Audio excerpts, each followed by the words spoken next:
కేసీఆర్ గారి ఆలోచనలో భాగంగా తెలంగాణ రాష్ట్రాన్ని సాధించి నీళ్లు నిధులు నియామకాల్లో మొదటి ట్యాగ్ లైన్ సాగునీరు అందించాలని, ఎడారిగా మారిన తెలంగాణను 1,00,00,000 ఎకరాల మాగాణి చేయాలనే ఉద్దేశంతో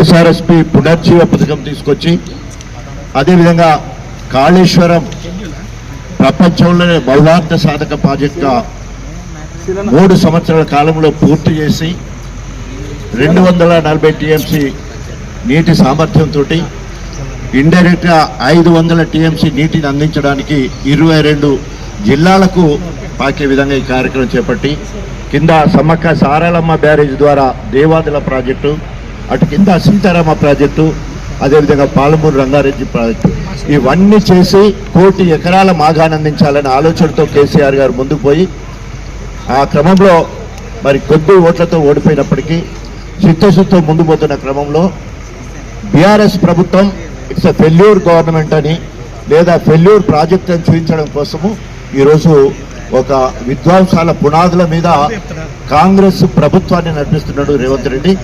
అవన్న కూలిపోవాలి, నేనన్నా కూలగొట్టాలి, రెండే ముచ్చట్లు. సో అవన్న కూలిపోవాలి, నేనన్నా కూలగొట్టాలి. కూలిపోయిన వాటిని ఇప్పటి వరకు రిపేర్ చేయరు. పెద్దవాగు 2 సార్లు కూలిపోతే ఇప్పటి వరకు రిపేర్ లేదు.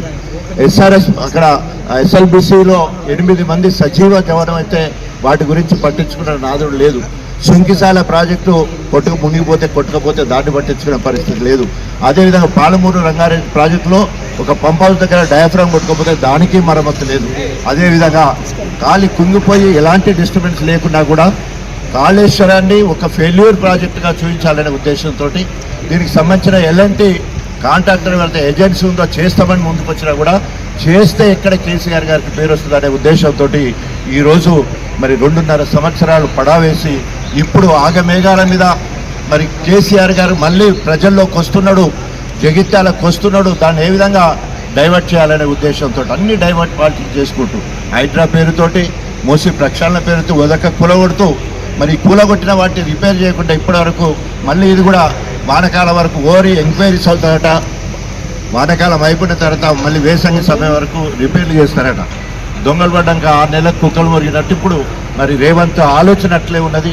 ఎక్కడ కూడా అభివృద్ధికి గుండు సున్నా పెట్టి, విధ్వంసానికి పెద్ద సున్నా పెట్టి ఈరోజు ముందుకెళ్లే కార్యక్రమం జరుగుతుంది.